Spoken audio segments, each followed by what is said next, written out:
Magandang araw mga kaibigan. Bigyan natin ng reaction, opinion ngayon itong post ni Dr. Rob Rances. Nakakabahala po itong kanyang opinion, analysis sa nangyayari sa bansa.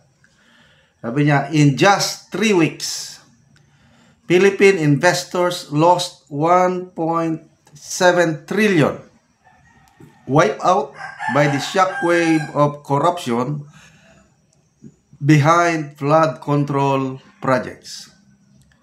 The Securities and Exchange Commission itself confirms that investor confidence is collapsing. Markets are panicking and growth prospects are fading. This corruption-driven collapse under this regime drains not only public funds but global trust. Hanggat si BBM ang nakaupo, we're not headed for recovery. We're headed for economic submersion. Collapse ba? The strength of a nation begins and breaks at the top.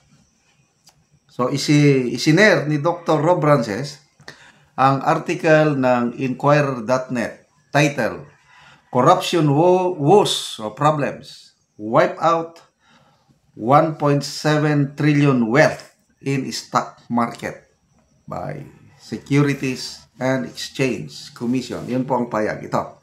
Basahin natin sa ito mismo yung article. Talagay dito. Philippine stock market investors lost 1.7 trillion in just 3 weeks because of corruption behind anomalous flood control projects, according to the Securities and Exchange Commission. Francis Lim, chairman of SEC, recently told financial executives the billion peso flood control project scandal had already shaken public confidence, impacting the country's overall growth prospects. Yung problema ito. Sabi niya, it is a stark reminder that corruption is a weapon of mass wealth destruction. Kakaiba ito Sa Iraq, weapons of mass destruction. Ito naman, weapons of wealth destruction. Itong corruption ng administrasyong ito. So, sinabi niya ito sa speech niya, Annual Conference of the Financial Executive Institute of the Philippines, or PHENEX. Sabi ng chairman, when trust breaks down, capital dries up, and everyone, government, business, and public, pays the price. Ano pa? The chief of the corporate watchdog also said the laggard market reflected a crisis of confidence and that public servants needed to rebuild trust to ensure economic growth. So, anong ginagawa ng administrasyong ito para ma-rebuild ang people's trust in government? Number 1, sabi nila, yung mga pumapabor sa administration yun daw appointment ni Secretary Boying Rimulya as ombudsman, baka yun daw ang magbabalik sa tiwala ng taong bayan sa gobyernong ito.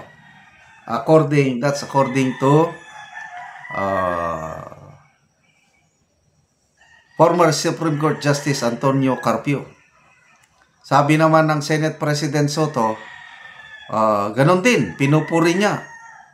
Ombudsman Rimulya daw ay ang tinig ng mamamayan. Siya daw ang tagapagtanggol ng taong bayan.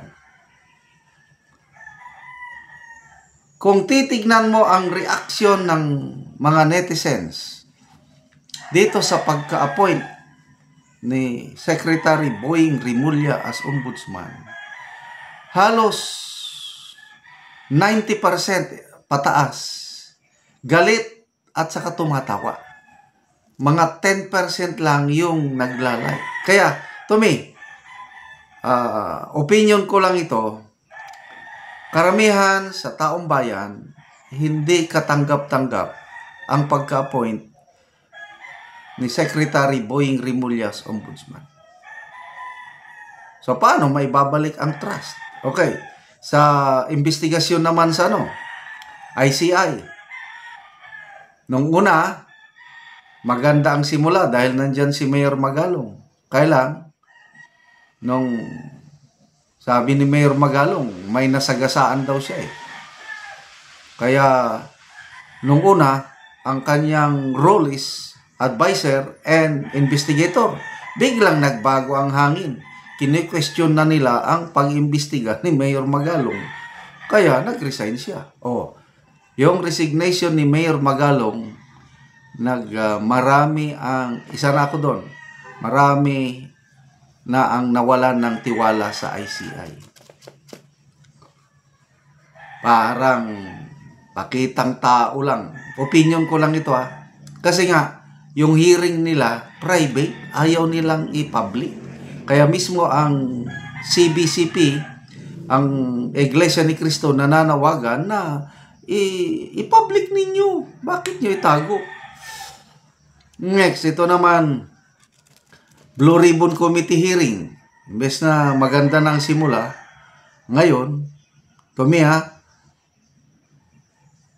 nasasayangan ako. Yung panahon ni Senator Marcoleta, okay. Panahon ni Senator Lacson, pagsimula, okay. But later on, nung lumabas ang isang Master Sergeant Orly Gutesa, nagbago ng hangin.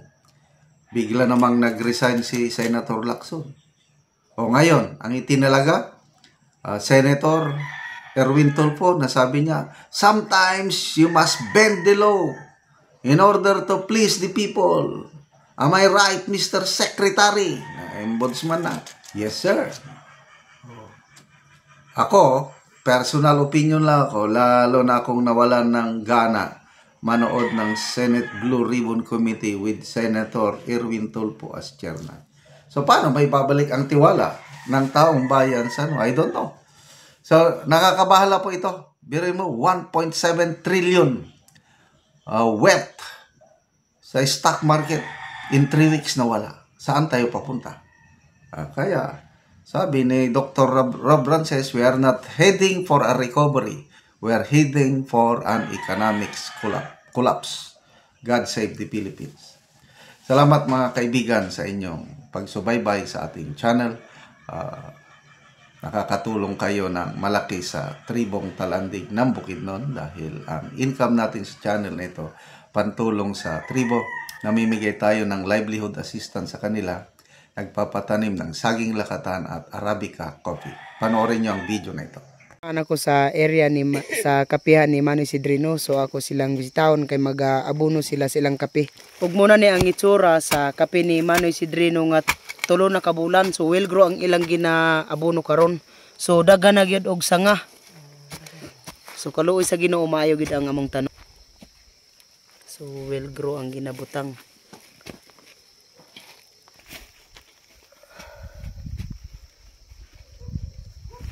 Tulo siya ka bangag.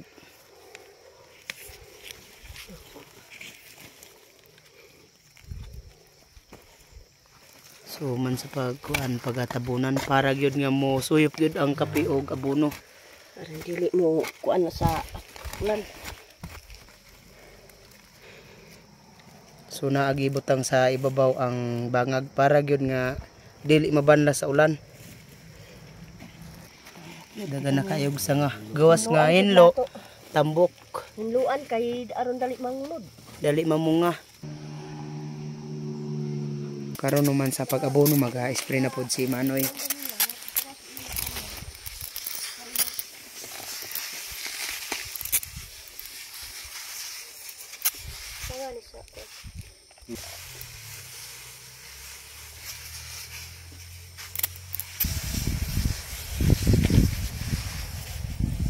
O gawa sa kaping tanom ilang manang maupod ni ang ilang tanom nga saging lakatan. So namunga na karon ang among mga saging lakatan. So muni ang ikaduha nila nga tanom. Salamat sa nagsuporter sa kape og saging. nga aron makawas mi sa kalisod. Ang among mga eskwela makapadayong yun sa pag-eskwela kay may tungod sa among lakatan og kape. Kay hapit na pud na ang among kape, ang among lakatan pod na anay nang munga. Mabusa salamat na gyud kay makawas na gyud mi sa kalisod. Salamat ka.